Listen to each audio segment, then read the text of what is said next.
Classes में आपका स्वागत है। आज का वीडियो आपके लिए बहुत ही इंपॉर्टेंट रहने वाला है, क्योंकि आज मैं इस वीडियो में प्रियम्बल के बारे में बहुत ही इंपॉर्टेंट फैक्ट्स वगैरह बताने वाला हूं, जिसके अंतर्गत बहुत सारे केस लॉ को मैं बताऊंगा, कुछ अमेंडमेंट्स बताऊंगा। तो सबसे पहले प्रियम्बल को समझने के लिए आप किसी भी देश के राजनीतिक या वहाँ के व्यक्ति को क्या क्या सुविधा मिलती है, क्या क्या फंडामेंटल राइट्स है, उसको समझने के लिए उस देश के कॉन्स्टिट्यूशन के अगर प्रियम्बल को अगर आप ठीक से पढ़ लेते हैं तो समझ में आ जाएगा आपको कि उस देश की शासन व्यवस्था कैसे रन करती है। ठीक इसी प्रकार हमारे इंडियन कॉन्स्टिट्यूशन की बात करें तो हमारे इंडियन कॉन्स्टिट्यूशन में भी प्रियम्बल दे रखा, जिसको हम प्रस्तावना कहते हैं। तो प्रियम्बल में कुछ कीवर्ड्स है जो आप हमेशा देखें तो एग्ज़ाम में हो या फिर आपको ऑब्जेक्टिव रूप में पूछा जाता है, या फिर ऐसे कीवर्ड्स है जिनको समझ लेना बहुत ज़रूरी है। अगर इस कीवर्ड को आप समझ लेते हैं तो आपको प्रियम्बल में कहीं भी पढ़ने में दिक्कत नहीं आएंगी। अगर कल को आपको किसी एग्ज़ाम में ऑब्जेक्टिव भी आता है तो आप आराम से टिक करके आओगे। तो आज का वीडियो बहुत इंपॉर्टेंट रहने वाला है, आप इसको एकदम अच्छा से देखें, आपको हम पॉइंट टू पॉइंट बताएंगे। तो सबसे पहले देखते हैं प्रियम्बल में जो 5 वर्ड है: sovereign, socialist, secular, democratic and Republic. ये सॉवरेन का मतलब क्या होता है? सॉवरेन का मतलब होता है स्वयं प्रभु, अर्थात इसका मतलब ये हुआ कि जो हमारा इंडियन कंट्री है ना, सॉवरेन कंट्री है, कि किसी अन्य देश का दबाव में नहीं है। अगर भारत को किसी विषय वस्तु पे कानून बनाना होगा या किसी प्रकार का डिसीजन लेना होगा तो वो खुद ले सकते हैं। तो इसीलिए हम कहते हैं इंडिया इज क्या है, सॉवरेन कंट्री है। तो पहला पॉइंट ये है प्रियम्बल में। दूसरा पॉइंट क्या है? सोशलिस्ट। सोशलिस्ट का मतलब होता है समाजवादी। हमारे जो भारत की प्रियम्बल है ना, कॉन्स्टिट्यूशन, उसका मतलब सोच क्या है? समाजवादी है। और हमारे देश में क्या है? मिक्स इकोनॉमी है, मिश्रित अर्थव्यवस्था है।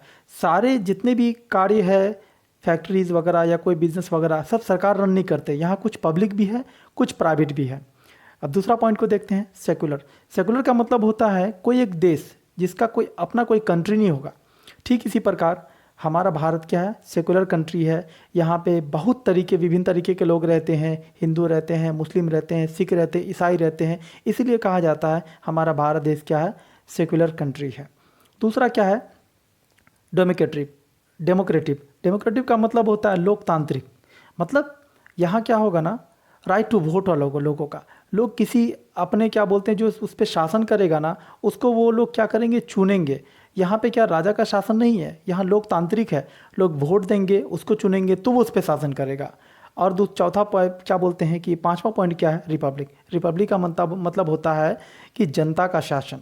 जनता द्वारा चुने गए राजा को हम चुनेंगे। जैसे हम कहते हैं ना कि हमारे देश का प्रधानमंत्री हो, उसको हम वोट दे के चुनते हैं। हमारा कोई एमएलए एमपी हो, उसको हम वोट दे के चुनते हैं, तो इस देश पे शासन करता है। यहाँ पे क्या होगा ना, कोई राजाशाही नहीं है कि राजा है तो उसका बेटा राजा बनेगा। आपने ऋतिक रोशन के मूवी में भी देखा होगा कि अब राजा का बेटा राजा नहीं बनेगा। तो वही चीज़ सेम हमारे इंडिया में एप्लीकेबल होता है। तो ये 5 पॉइंट हमारे प्रियम्बल में है, जिसको आपको याद रखना बहुत ज़रूरी है। अब आगे देखते हैं, जस्टिस एक टर्म आता है। तो जस्टिस का मतलब क्या हुआ? जस्टिस का मतलब अगर साधारण शब्दों में देखें तो न्याय हुआ। न्याय का मतलब क्या? किस रूप में? सिर्फ न्याय का मतलब न्याय नहीं होना चाहिए, किस रूप में होना चाहिए? चाहे वो सोशल हो या इकोनॉमिक हो या पॉलिटिकल हो, राजनीतिक, आर्थिक और सामाजिक, ये तीनों तरीके से यहाँ के व्यक्तियों को, यहाँ के नागरिकों को न्याय मिलना चाहिए। ये हमारे भारतीय संविधान के प्रियम्बल में अर्थात प्रस्तावना में दिया गया है। अब आगे बात करते हैं लिबर्टी। लिबर्टी का मतलब क्या होता है? आज़ादी। अब हमें आज़ादी किस चीज़ की मिली हुई है? थॉट। हम अपनी बात रख सकते हैं, कुछ सोच सकते हैं, एक्सप्रेस कर सकते हैं, बिलीव करेंगे, फेथ करेंगे, वर्शिप। कहने का मतलब कि हम अपनी बात कहीं रख सकते हैं। एक्सप्रेशन, जैसे हम अंडर आर्टिकल अगर देखें तो freedom of speech and expression, हमें कुछ बोलने की आज़ादी है। ऐसा तो नहीं है कि हम आज़ादी दी गई है लेकिन हमें बोलने की आज़ादी नहीं है। लेकिन अगर हम अंडर आर्टिकल 19 देखते हैं, अनुच्छेद 19 में देखते हैं, तो वो हमें क्या फंडामेंटल राइट्स मिली है। वहाँ पे क्या हमें freedom of speech and expression का अधिकार मिला हुआ है। और हमारे क्या? Believe, faith and worship. कहने का मतलब इस कंट्री में सभी धर्म के लोग रहते हैं, सब अपना पूजा पाठ करते हैं, सब अपने भगवान पे विश्वास रखते हैं, तो उनको इसकी आज़ादी मिली हुई है। दूसरा पॉइंट अब क्या है? इक्वालिटी। इक्वालिटी का मतलब होता है समानता। समानता किस चीज़ का? स्टेटस। कोई व्यक्ति अगर है गरीब, तो ऐसा नहीं कि वो व्यक्ति गरीब है समाज में तो उसको स्टेटस समानता नहीं मिलेगा। कोई इसको आएगा, एक झापड़ मार के चल जाएगा, लात मार देगा, गाली दे देगा, ऐसा नहीं। वो व्यक्ति अगर समाज में है तो उसका भी स्टेटस क्या होना चाहिए? इक्वल होना चाहिए। पूरे समाज में वो व्यक्ति एक समान माना जाएगा। और क्या है? अपॉर्चुनिटीज़, मतलब मौका मिलेगा तो सबको मिलेगा। ऐसा नहीं कि किसी विभाग में कोई फॉर्म निकला तो सिर्फ क्या बोलते हैं जनरल वाले ही भरेंगे, ओबीसी वाले नहीं भरेंगे, ऐसा नहीं है। सबको मौका मिलता है और सभी क्या करते हैं, एम्प्लॉयमेंट में फॉर्म भरते हैं। और लास्ट इसमें क्या है, प्रमोट करना। तो सबको प्रमोट करेंगे, सबके बारे में बताएंगे, सबको ऊंचा दर्जा देंगे और सबको एक समाज समान में समझेंगे। अब इसमें दूसरा पॉइंट क्या है, फ्रेटर्निटी। फ्रेटर्निटी का मतलब होता है भाईचारा। तो क्या करना, डिग्निटी ऑफ इंडिविजुअल, हमारे जो इंडिविजुअल है सारे व्यक्ति सबका क्या करेंगे, डिग्निटी करेंगे। डिग्निटी होगा उनकी, इंडिविजुअल की, एक एक व्यक्ति की। और क्या करेंगे, यूनिटी और इंटीग्रिटी ऑफ नेशन, हमारे भारत की एकता अखंडता को हम बना करके रखेंगे।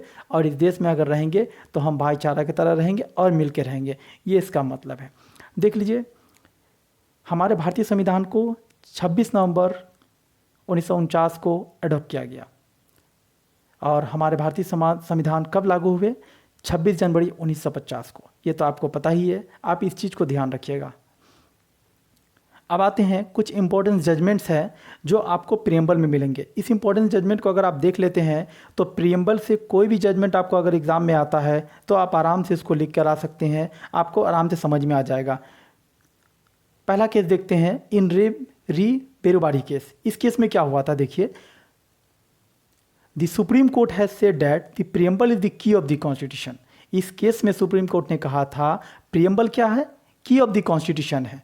तो इसीलिए पूरे कॉन्स्टिट्यूशन को समझने के लिए अगर आप उसका प्रियम्बल पढ़ लेते हैं तो आपको पूरा कॉन्स्टिट्यूशन समझ में आ जाएगा और ये भी समझ में आ जाएगा आपको कि इस देश की शासन व्यवस्था कैसे रन करती है, यहाँ के नागरिकों को क्या क्या अधिकार मिला हुआ है। इसीलिए इस केस में कहा गया था प्रियम्बल क्या है, की ऑफ द कॉन्स्टिट्यूशन है।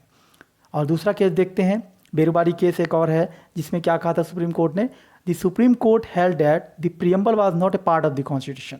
देखिए, इस केस में क्या हुआ था कि सुप्रीम कोर्ट का एक जजमेंट आया था, इसमें कहा था सुप्रीम कोर्ट ने कि प्रियम्बल क्या है ना, कॉन्स्टिट्यूशन का पार्ट नहीं है ना। इस केस में यही इंपॉर्टेंट है। आपको कभी कभी आप देखिएगा ऑब्जेक्टिव टाइप क्वेश्चन में, पीटी में, जुडिशरी में या फिर किसी भी प्रकार का आपको लीगल एग्जाम हो उसमें क्वेश्चन पूछ लेता है कि किस केस में ये कहा गया था कि प्रियम्बल कॉन्स्टिट्यूशन का पार्ट नहीं है। तो आप याद रखना, बेरुबारी केस ये बहुत इंपॉर्टेंट है। इसके आगे देखते हैं केशवानंद भारती केस। इस केस में क्या कहा था सुप्रीम कोर्ट ने, देखें, the supreme court held that the preamble is the part of the constitution. इससे पहले वाले केस ने क्या कहा था सुप्रीम कोर्ट कि प्रियम्बल क्या है, कॉन्स्टिट्यूशन का पार्ट नहीं है। लेकिन केशवानंद भारती के केस में सुप्रीम कोर्ट ने क्या कहा कि प्रियम्बल क्या है, कॉन्स्टिट्यूशन का पार्ट है। ये भी आप ध्यान रखिएगा। और दूसरा इंपॉर्टेंट केस लॉ कौन सा है प्रियम्बल से related, Excel Wear versus Union of India. इस केस में क्या हुआ, दी वर्ड सोशलिस्ट को बताया गया था। अगर आपको एग्जाम में ये पूछ लिया जाए कि किस केस लॉ में वर्ड सोशलिस्ट को बताया गया था तो आप इस केस का नाम याद रखिएगा। दूसरा क्या है, ST Xavier college versus state of Gujarat. इस केस में दी वर्ड सेक्युलर स्टेट की बात कही गई थी कि अगर ये स्टेट होगा तो क्या होगा, सेक्युलर होगा। सेक्युलर का मतलब क्या, a state, a country which has not on religion, कोई एक देश जिसका कोई अपना धर्म नहीं है, जैसे हमारे कंट्री इंडिया है। अब एक केस लॉ देखिए, SR Bommai versus Union of India. इस केस में क्या हुआ था, देखिए, कहा गया था the secular is the basic feature of the constitution. इस केस में क्या कहा गया था, सुप्रीम कोर्ट का जजमेंट आया था, उन्होंने कहा था कि सेक्युलर टर्म जो है ना, ये कॉन्स्टिट्यूशन का बेसिक फीचर है, इसको आप ख़त्म नहीं कर सकते। तो आप याद रखना, अगर सवाल ये पूछा जाए कि किस केस में कहा गया था कि सेक्युलर क्या है, बेसिक फीचर ऑफ कॉन्स्टिट्यूशन, तो SR Bommai versus Union of India का केस में ये कहा गया था। अब दूसरा केस लॉ देख लेते हैं, इसमें क्या इंपॉर्टेंस है, Aruna Roy versus Union of India. इस केस में क्या कहा था सुप्रीम कोर्ट ने, वो देख लेते हैं। The supreme Court has said that, Supreme Court ने क्या कहा, the secularism has a positive meaning that it developing understanding and request toward different religion. Secularism का मतलब क्या हुआ कि इसको कैसे समझेंगे कि जितने भी धर्म है सबका रिस्पेक्ट करना। ये किस केस में कहा गया था, Aruna Roy versus Union of India. अब आगे देखते हैं, बहुत ही इंपॉर्टेंट केस लॉ है ये, सज्जन Singh versus state of Rajasthan. ये 1965 का केस है। इस केस में क्या जजमेंट हुआ था वो देखते हैं। The supreme court held that preamble is the sum and substance of the constitution. Preamble क्या है, sum and substance of the constitution है। इस केस में ये जजमेंट हुआ था। अब आगे केस लॉ दूसरा, उसमें देखते हैं के Bhaskaran versus state of Tamil Nadu. ये स्टेट ऑफ तमिलनाडु का केस है। इसमें सुप्रीम कोर्ट ने क्या जजमेंट दिया वो देख लेते हैं। The supreme court held that the constitution should be interpreted in such manner so as to secure the goal of social economic and political justice. इस केस में कहा गया था कॉन्स्टिट्यूशन को इस प्रकार से इंटरप्रेट किया जाए, इस प्रकार से व्याख्या किया जाए कि जो हमारे प्रीएम्बल में कहा गया है कि social economic and political justice जो दिया जाएगा उसको क्या किया जाए, सिक्योर किया जाए। और दूसरा केस लॉ है, इसको भी देख लेते हैं। इसमें कहा गया था, ये केस लॉ का नाम है नंदनी सुंदर वर्सेस स्टेट ऑफ छत्तीसगढ़। इस केस में क्या जजमेंट आया तो वो देख लेते हैं। The supreme court said that promise to provide social, economic and political justice given in the preamble cannot be forgotten or neglected। इस केस में क्या कहा गया था कि हमारे प्रियम्बल में जो कहा जाता है कि जस्टिस प्रोवाइड किया जाएगा, क्या, social, economic and political justice जो प्रियम्बल में दिया गया है उसको या तो भूला नहीं जा सकता या नेग्लेक्ट नहीं किया जा सकता। ये किस केस में कहा गया था, नंदिनी सुंदर वर्सेस स्टेट ऑफ छत्तीसगढ़ के केस में ये कहा गया था। इस चीज़ को आप याद रखिएगा। दूसरा केस लॉ इसमें देख लेते हैं क्या पॉइंट है, Sajjan Singh versus state of Rajasthan. इस केस में क्या कहा गया था, the preamble is the soul और spirit of the constitution. Preamble क्या है, सोल है, आत्मा है, और क्या है, स्पिरिट ऑफ द कॉन्स्टिट्यूशन। इस चीज़ को आप याद रखिएगा। ये जितने भी केस लॉ मैंने बताए हैं सारे बहुत ही इंपॉर्टेंट है। अगर प्रियम्बल से रिलेटेड अगर कोई केस लॉ अगर आपके एग्जाम में आता है तो इससे बाहर कोई भी केस लॉ नहीं आएगा। ये सारे लैंडमार्क जजमेंट हैं। अब आगे देखते हैं, कुछ इंपॉर्टेंट पॉइंट्स है उसको देख लेते हैं।